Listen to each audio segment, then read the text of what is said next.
pikir beliau adalah diplomat hebat, pernah menjadi wakil menteri luar negeri, walau hanya diberi kesempatan sekitar 3 bulan. Perihal Seskap Teddy yang bikin klarifikasi terhadap kritik Dino Patijalal. Emang ya, gak kabinetnya, gak mayoritas pendukungnya. Dari dulu tuh emang pada alergi sama yang namanya intelektualitas. Bayangin seorang Buna mempertanyakan seorang Dino Patijalal. Pakai nyebut segala dia jadi wamen cuma 3 bulan. Udah gitu subtitlenya tuh di bold. Gile lu bro. Gile lu sis. By the way, Buna bikin klarifikasi juga bukannya makin terang, malah makin blunder. Kenapa? Ketika dia merespon kritik dari Dino Patijalal, dia menyinggung bahwa Dino hanya menjabat Wamenlu cuma 3 bulan. Ted, lo kalau bukan orang dekat, kalau bukan karena Prabowo, lo nggak jadi apa-apa sekarang. Emangnya lo jadi sekarang ini menjadi seorang seskap itu karena kemampuan lo. Jangan nyinyirin Dino, dia itu punya karir diplomat yang panjang. Apalagi masukan dari Dino Patijalal itu masukan yang sangat benar dan sangat tepat. Kupingnya pemerintah ini sudah dipotong sama iblis. Jadi nggak mau denger lagi. Jangankan jeritan rakyat kecil, kritikan aktivis, masukan seorang profesional di bidangnya saja dianggap ancaman. Oh, hanya 3 bulan. Sakit nggak kita dengar kata-kata ini? Walau hanya 3 bulan, itu kata-kata yang mengkerdilkan seorang Dino Patijalal. Ia memang jadi wakil menteri cuma 3 bulan. Tapi ia punya pengalaman 26 tahun sebagai diplomat. Bukan pejabat karbitan. Dengerin baik-baik nih ya, karir diplomat Dino Patijalal. Ia gabung dengan Kemlu itu tahun 87. 2 tahun sebelum kamu Seskap tadi lahir. Kami itu kan lahir tahun 89. Ia pernah bertugas di Kedutaan Besar RI di London. Kemudian di Timur Leste, ia jadi juru bicara pemerintah Indonesia. Tahun 2000, ia di Washington DC, Amerika Serikat. Menjabat sebagai Kepala Bidang Politik di KBRI Washington. Direktur Urusan Amerika Utara dan Tengah di Kementerian Luar Negeri RI. Juru bicara Presiden dan staf khusus Presiden Bidang Hubungan Internasional SBY. 3 tahun jadi Dubes Amerika Serikat. Pernyataan si Teddy yang menyebut Dino Patijalal hanya diberi kesempatan sekitar 3 bulan saat menjabat sebagai Wakil Menteri Luar Negeri memicu beragam respon dari publik.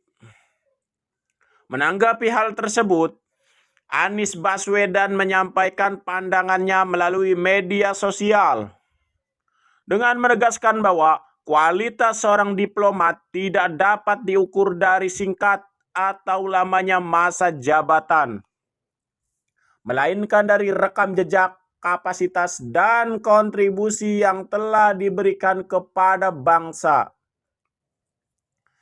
Di dalam unggahannya, Anies mengenang sosok Dino Patijalal sejak masih menjadi mahasiswa di UGM. Ketika diplomat muda itu tampil membela Indonesia di forum internasional BBC World Debat, dia juga menceritakan pertemuan mereka saat menempuh studi doktoral di Amerika Serikat, di mana Dino Patijalal dinilai sebagai diplomat yang cerdas, artikulatif, dan mampu menangani persoalan rumit dengan ketenangan serta kematangan diplomatik. Bagi Anies, dia bukanlah karbitan yang tiba-tiba menjadi diplomat ataupun jadi pejabat seperti Teddy, melainkan figur yang dibentuk oleh pengalaman panjang dan pengabdian yang telah teruji di panggung internasional. Masukan Pak Dino Patijalal yang sangat santun, setiap diksi dan narasi dipilih sangat hati-hati, tapi dianggap serangan oleh rezim.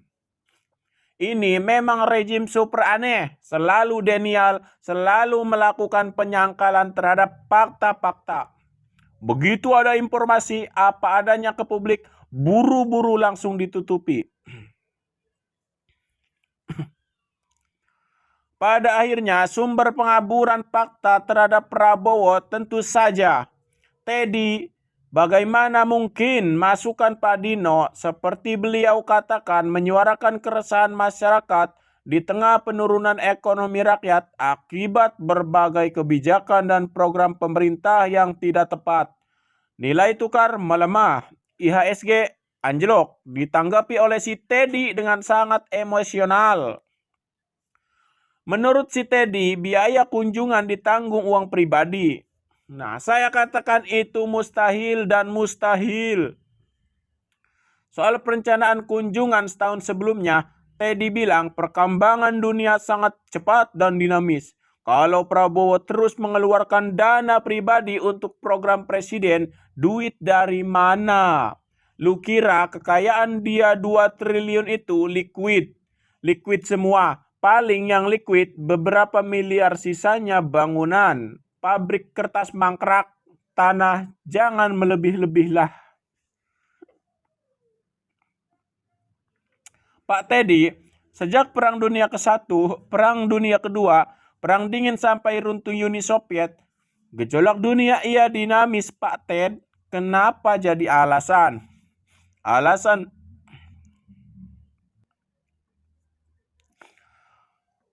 Alasan presiden keluar terus ya karena presiden tidak tahu prioritas.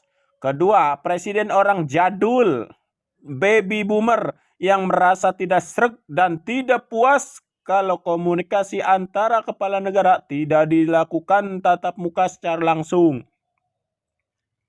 Jadi tidak perlu beralasan dinamika dan perubahan geopolitik global berubah cepat. Toh negara-negara lain mau penduduknya besar ataupun sedikit tidak ada yang melakukan kunjungan semasif Prabowo. Soal hasil, mohon maaf ya Pak Ted, hasil pertemuan bilateral itu hanya angka-angka kosong tanpa substansi. Anda lihat dari ujung sampai ujung Pantura, dari Komplek Industri Subang, Brebes, Tegal, Pemalang, Pekalongan, Batang, Kendal sampai Banyuwangi, khususnya KIT Subang, KITB Batang, dan KIT Kendal, pabrik-pabrik yang mulai menyerap tenaga kerja, banyak hasil kerja Jokowi. Harus diakui itu fakta. Suka atau tidak suka terhadap Jokowi, itulah faktanya. Sementara era Prabowo, para investor Cina di Morowali saja, industri-industri hilirisasi yang investasinya belasan, puluhan triliun, pada menjerit karena banyaknya aturan yang berubah, yang membebani para investor. Boro-boro ada pembangunan pabrik-pabrik baru, yang ada para investor kabur ketakutan, dipalak, ditekan dari pusat sampai preman jalanan. Gendeng. Pantesan program Prabowo hancur semua dan program Prabowo tidak sesuai aspirasi rakyat karena Teddy lah yang berperan mengingkari fakta dan memutarbalikkan fakta di depan Prabowo. Menurut gua, tanggapan Teddy terhadap kritiknya Pak Dino sih kurang ya. Terus kayak personal gitu loh. Jadi Wamenlu cuman sekitar 3 bulan. Ini kan terkesan merendahkan. Oke, dia bilang kunjungan kerja presiden itu lebihnya pakai dana pribadi. Padahal udah jelas loh, ini praktik yang keliru. Kesannya heroik, tapi praktik seperti ini tuh menyalahi prinsip tata kelola negara, tidak tertib administrasi, dan susah diaudit. Jadi nyampur tuh urusan pribadi sama urusan negara. Kitanya juga jadi bingung nih, giliran kurban pakai APBN, tapi kalau kunjungan kerja pakai dana pribadi. Dia juga bilang rombongan Pak Presiden tiap kunjungan itu berkurang sekitar 50%. Tapi informasi ini tuh percuma. Kalau frekuensi kunjungannya aja nambah berkali-kali lipat, tetap aja boros mas. Yang gua heran tuh ya, negara-negara ASEAN lainnya kayak Malaysia, Singapura, Vietnam, Thailand, itu pemimpinnya keluar negerinya tuh nggak sesering Pak Prabowo, tapi diplomasinya rapi, FDI dan investasinya jauh lebih kenceng dibandingkan dengan Indonesia. Jawaban Seskap Teddy terhadap kritikan Dino Patijalal soal kunjungan presiden ke luar negeri malah jadi blunder kalau menurut saya. Coba perhatikan, dalam videonya Seskap Teddy menjawab, Saya pikir beliau adalah diplomat hebat. Pernah menjadi wakil menteri luar negeri walau hanya diberi kesempatan sekitar 3 bulan. Perhatikan kalimat walau hanya diberi kesempatan sekitar 3 bulan. Lah ini kan kelihatan banget kalau beliau cuma mau nyinyir. Saya akan lawan. Harusnya ya, Teddy sebagai Seskap cukup menjawab substansi dari kritikan yang disampaikan oleh Dino Patijalal. Padahal kritikan yang disampaikan oleh Dino Patijalal itu bagus sekali kalau menurut saya. Hal itu terkait dengan frekuensi kunjungan kerja presiden ke luar negeri yang sebaiknya dikurangi. Karena apa? Karena biaya sekali kunjungan ke luar negeri itu sangat-sangat besar.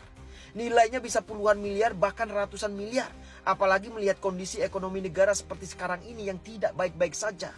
Nah, sebagai solusinya, Dino Patijalal juga menyarankan agar Presiden Prabowo bisa berkomunikasi dengan pemimpin negara lain itu melalui video call, Zoom call, atau via telepon.